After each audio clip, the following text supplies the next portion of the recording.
And welcome to our program once again this week for Home is Nevada. And my co-host Neil Cobb here is surprising me this week. He's dragged me out to Dayton, Nevada, and I have no idea what we're going to look at. And this sounds like an awful lot of fun, and you've lined up quite a program, haven't you? Yes, I have.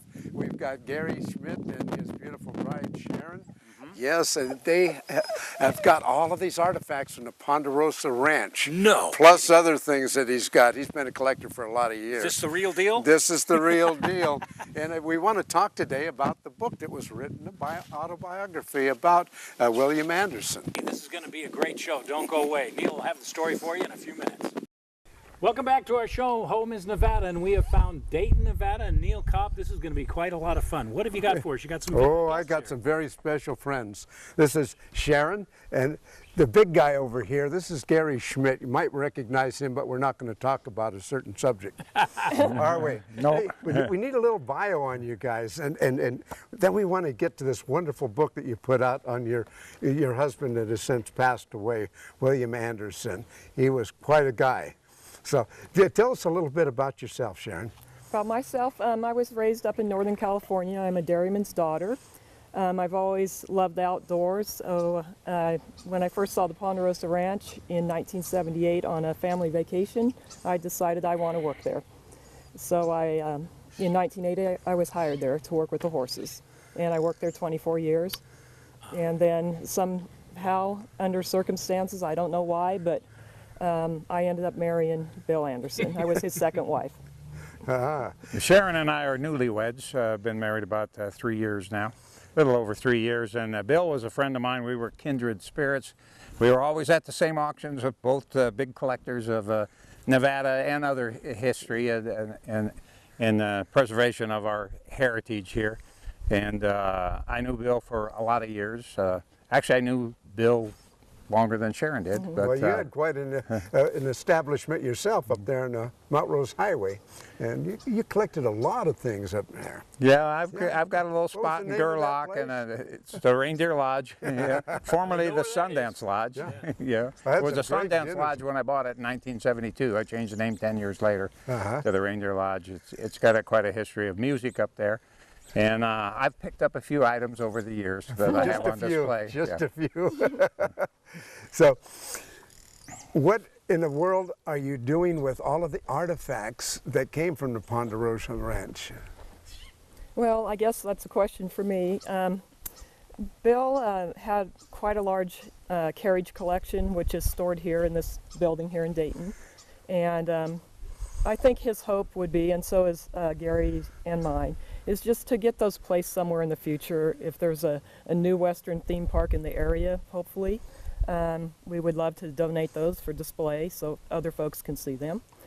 The beautiful things. We've already had a chance to look around. We were out here a while back, did another show with Old Tales of Nevada over at the courthouse. And that's where I had a chance to meet you. No, we came over here and that was an eye-opener. So we're not only going to be able to show a little bit of the stuff because you've got a lot. Yeah, this is Sharon's property here, but I visited this property for years, decades actually, and used to swap and trade stuff with Bill. He had an office here, and this was where all the horse-drawn and motor-driven stuff from the Ponderosa Ranch winterized here, where they did maintenance on it and stored it out of the snow. And so Bill actually had this property prior to opening the Ponderosa Ranch. Excellent. Other things, background on Bill. Well, Shall we get into that now, or do you want to talk maybe a little bit about some of the things like what we picked for a prop here? Yeah, what's right behind us? Yeah, what's right behind us? Isn't this something else? Sweet corn. Yes, a whole bunch of the vehicles like this. And this is what, Gary? What? Well, this actually here, these boxes were my items that I picked up not too long ago when Chip, the longtime owner of the Nevada Linns in Washoe Valley, passed away, and that business closed up. And this had been out there for, these boxes had been out on display. His place, he was a produce runner, but you know, it just it found a home. It's a little bit of found a Nevada home. history It too. blends but right in with everything yeah. else. What, Yeah. what this program's about is early Nevada, the history of the great state of Nevada. And of course, we have a wonderful heritage in agriculture. So sweet corn it is. Yeah. So, but, You know, this Sharon could probably tell you about this truck over here. If you, I don't know if you want to pan to it or but that was original. That was Bill's, and he restored it. And and that was at the Ponderosa Ranch for a lot of years. But that came from the Reno Grocery Company. Is that correct, Sharon? Yes, it did. Yeah. 1929 Ford Model A. Yeah, it's a 2-owner, I guess. Yeah. You know, or 3-owner. Did Bill Hara have it for a while? Yes. yeah, Yeah. but it was used up at the Ponderosa Ranch. It's Yeah. got the label right on the side door there where it says Ponderosa. Yeah, it came from the Reno Grocery Company, and Bill Hara picked it up, and then Bill Anderson picked it up from Bill Hara and had it up at the Ponderosa for years. It was right in front of the Church of the Ponderosa So- every summer, and put away in the winter. So, give us a quick story from the Ponderosa, something that was unique that happened that was really notable. Well, there's so much going on at the Ponderosa Ranch on a daily basis.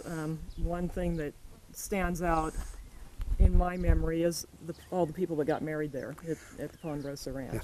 We did about 325 weddings every summer season at the Ponderosa Ranch. Wow. And a lot of people did not know that.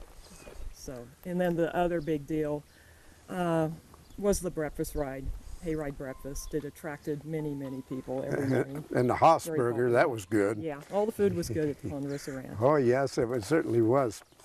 So, what else have we got? What else have we got? That place was loaded with, how he built that building to the same specifications as the set for the Paramount filming for Bonanza. Yes, I think That's quite a story. you're referring to the Ponderosa Ranch house. Yes. And it's a long story, but Bill arrived in North Lake Tahoe as a developer, and he's one of the people that helped develop Incline Village, and he arrived, and then the Ponderosa, or the Bonanza series was just beginning, Wow.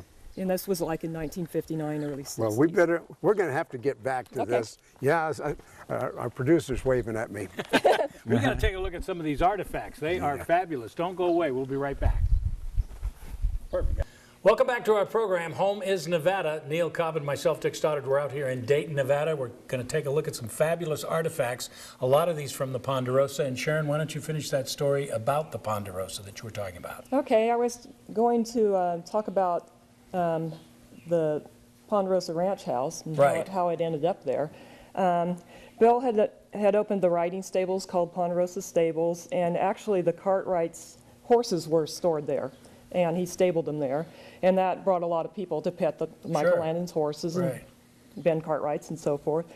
But they were constantly looking for the Ponderosa Ranch because of the burning map that opened the series every Sunday night on television. So Bill got an idea, and he said, well, why don't we just build that? So he did, and he was a man that just did things. He loved a challenge, and God, good for him. he just loved to make things happen. Absolutely, sure. And from there, it turned into a fabulous Western theme park. And Gary, you got an Yeah, a little interesting- backside of that story was that they'd come up from Southern California to film horse scenes. Whether they needed the Ponderosas in the background or Lake Tahoe, etc. And Bill accommodated that. And on occasion, he was a wagon master. He handled the teams for some of the scenes. Right. But the original Ponderosa Ranch house was built on site, the set in Hollywood.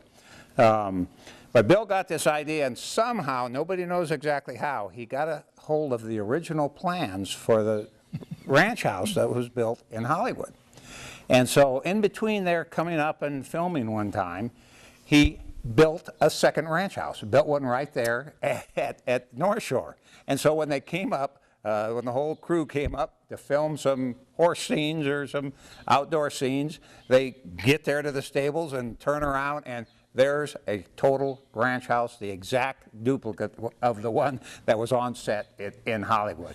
And so Nobody, they didn't know that. Bill kept his mouth shut, kind of, you know, here it is, you know. So then they started filming a lot of scenes, ranch house scenes, there at Incline Village. So over the years, you know, of the program, a lot of the ranch house scenes were filmed at Incline Village because it was convenient. They were So a up lot of there. people don't know that. Yeah, and they were still filmed them some in Hollywood, but they filmed a lot of them up here because if the, you know, the stars were here, the crew was here, and they're filming some horse thing, and if they had to do a makeup scene in the ranch house or they changed the script a little bit and it was convenient, there it was, so they started to do a lot of the This is filming on the there. program that I would see every Sunday night on Right. NBC, right? This- Especially the Bonanza. very early Bonanza shows were filmed there. That's good little trivia. A lot of people don't know Yeah, that. anytime you saw Lake Tahoe, it was filmed. Because that was designed as a set, you know, and it had the trapdoors for the cameras and all that stuff. It, you Let know, me it's ask you a designed question. as When you set. watch it on TV and you see the map and you see where the fire starts, Yeah. is that exactly where the ranch was supposed to be located? Yes. That's what I thought. That's what I've always thought. Yeah, and then that's kind of coincidence, but as it turned out. But Sure, yeah. They just put it there. They just picked a place, and that's where it was, and Bill just happened to own that property, and it went from there. Now, on a lot of these artifacts that we're going to look at, these have basically been saved, haven't they? Yes. Yeah. I mean, from the original. Yeah, some of these were Bill's favorite pieces that towards, you know, in later years he brought them here and he'd rotate things in and out of the facility there, the Ponderosa, you know, amusement park, if you want to call it that, but, you know, Western theme What park. it turned into. Yeah, and these are ones that were his favorites, and he's stored here in Sharon, with his passing. I think we Sharon have came time. into Let's take a look at possession this of them. car. You have one car in here that is just absolutely gorgeous. I love the combination of blue and black. What year is this? What are we looking at? It's a 1928 Packard, and it's called a Town Coupe. It would have been used for a gentleman probably that liked to golf. Real sporty car back then, and Bill this was his absolute, one of his favorites. He had plans to sell it. He had a lot of Packards, and he actually had a gentleman here standing there with the money. He wanted to buy it one day, and Bill just said, well, I don't think I want to sell it. Aren't you glad he didn't sell I it? am glad. Oh, yeah. We're So all it glad. runs. It runs Oh, beautifully. it runs beautifully. Yes. And you can see it's a rumble seat. I think you ought to put this in hot August nights. Yeah. We should. That is fabulous. All right, we're going to be right back in a minute to show you more of these incredible artifacts that Neil Cobb and I have found out in Dayton, Nevada. Well, when it comes to home is Nevada, there is one item that certainly was very prominent a long time ago, and it was called the buck wagon. Is that what I'm looking at, Sharon? This one's a carriage, and it would have hauled, it's got a back seat, so it would have been for a family hauling, maybe going to church on Sunday. What year would this have been made? Oh, early 1800s, I would say. Jeez, oh my And it's all original, it's been restored. I used to, this was at the Ponderosa Ranch, and I used to carry the bride and groom in this for weddings. Oh, no. And there was many weddings, as I said before, at the Ponderosa Ranch. So this buggy was seen up there a lot at the ranch. Question, what's the difference between a buck wagon and a carriage? This is actually a buck wagon or buck board, and this was more just to run into town. They were very common. Everybody had one that had any kind of money. And you would just run into town, maybe pick up somebody off the train that's got room for their luggage and so forth. And a carriage is more for a family going to town and maybe getting some groceries. Kind of or like a station wagon. Yeah, Oh, okay. going to church. 100 years ago, station wagon. Boy, there are some incredible artifacts up here to take a look at. Sharon, I'm looking at something that looks a little more modified than the carriage or the buck wagon. This is a little more expensive? What do you Yeah, think well, was? this was heavy duty. It's actually a wagon, and it's got the metal tires on it rather than the rubber. So it was for the country, and maybe a farmer would have this and haul his corn to market. I love the lights on the side. Yeah, those are extras, but Of you could have course. those if you wanted it. Also has a tailgate to dump your load. It was the beginning of a pickup. Now, is this the actual wheel here? I mean, I don't see any tire or rubber, so to speak. of. Yeah, it's an iron wheel. That's a rough ride. Yeah, and brakes and the whole deal. Oh my gosh, the wood looks nice. Now, this is what, over 100 years old? Yes, well over 100, and it's been restored. Oh, this is fabulous. What an incredible way to get around a long time ago. Yeah. And also up here now we have, what is this that I'm looking at here? This looks like part of what would go on the wagon. Yeah, these are some buggy tops, and Bill Anderson was well known for restoring any kind of horse-drawn carriage. He just loved to do it, as well as antique cars. So these were just left over from his restoration days. Now, did some of these wagons show up on Bonanza in the actual series? There are some up here that were actually in it, and one of them was the one I do weddings in, the carriage over there, the first one we right. saw. Fabulous. Oh, goes back a long time ago. Neil Cobb's over here prowling around looking at something. Neil's going to show us what he found here in a minute. Hey, this one is real sweet. Look at the upholstery. Oh, yeah. Upper floor. It's got extra springs and stuff on it. This had to be a more comfortable ride, and it has got a rubber. No. Yeah. We're moving up. Yeah, we're moving up. So that would have been a more comfortable ride. Not much of a tire there, though. And I don't think any of this was used when there was probably no pavement back then. We're talking dirt roads. Maybe in the cities, yeah, dirt roads, you're right. And this one is high up off the ground, and that was to keep your passengers out of the dust, hopefully. Okay.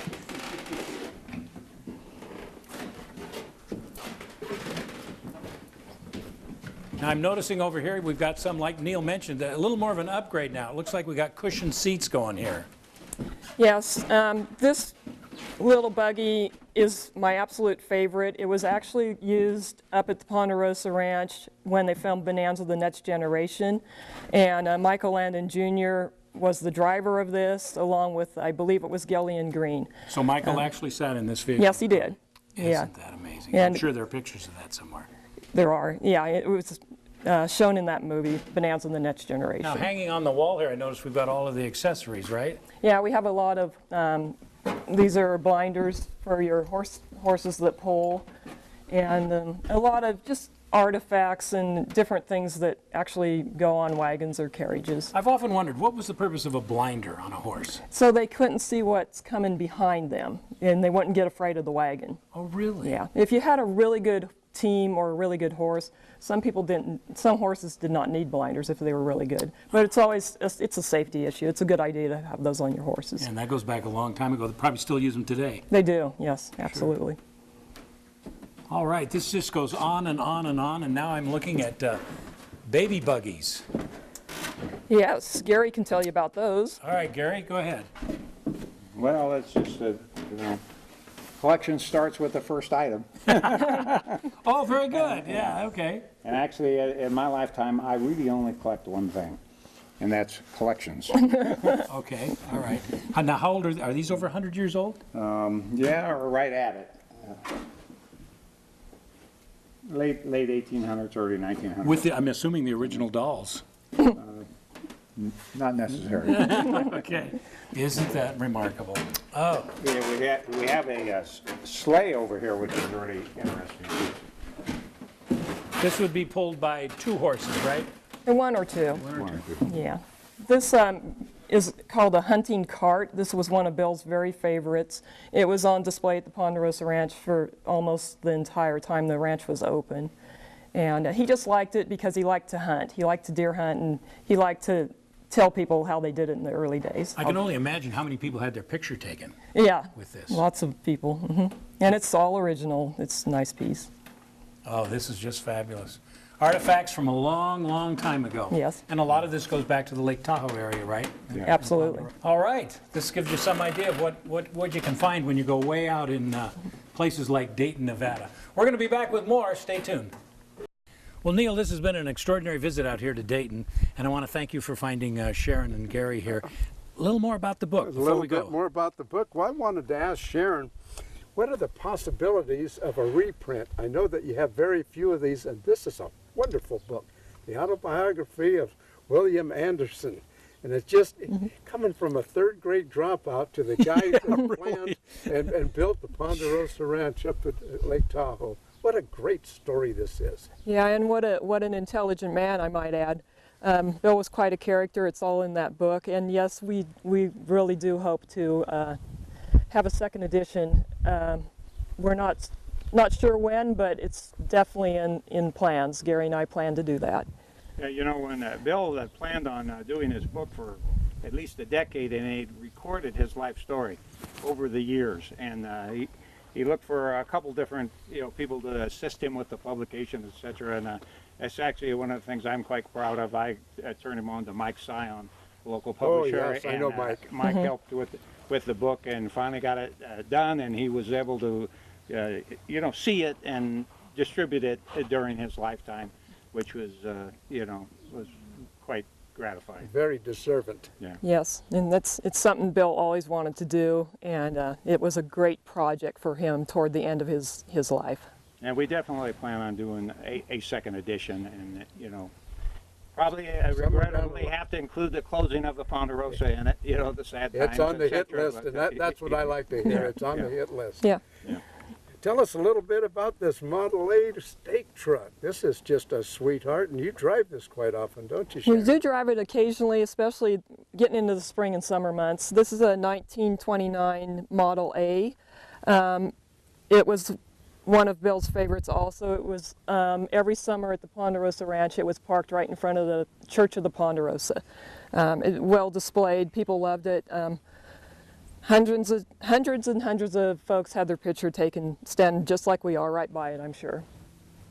And one thing, Neil, before we go, Gary and I were taking a look at these old tractors over here. Gary, can you tell us what we're looking at? Our cameraman John Allen now is going to show these. Fabulous. There's 30 or 40 pieces of antique ag equipment, farm equipment, ranch equipment that was on display up at the Ponderosa. Bill was a collector of that over the years too, and the majority of that is horse-drawn. Some of it was originally horse-drawn and converted to tractor-drawn, and then there's some early tractors there too. And Sharon and I reside at the Reindeer Lodge now, and I've had quite a collection of antique farm equipment up there too, and I've moved some of that down here. But the majority of this was Bill's, and it was on display at the Ponderosa for years. And a lot of that was on display at the Reindeer Lodge, right? Because that's where I remember seeing it when you make the turn up there on the Mount Rose Highway. Yep. But no longer, right? It's mostly all down here? Well, there's still a few pieces up there. There's enough to go around. Yeah, the Reindeer Lodge has got quite a history behind it. Yeah. It's an old stay on the way to Lake Tahoe, or even coming back from there. Well, that's going to pretty much wrap our show up for this week, Neil. I have no idea where you're taking us next week, but it's got to be fun. I'm going to take you up to the Rancho San Rafael and the Wilbur May Museum. They've got the buried treasure exhibit. Really? Yeah, Samantha is the gal that we're going to be talking with, and she's the one that made that 450-mile by herself trip across Nevada, horseback with her dog. Got to be fun. We got to run. We'll see you in a week.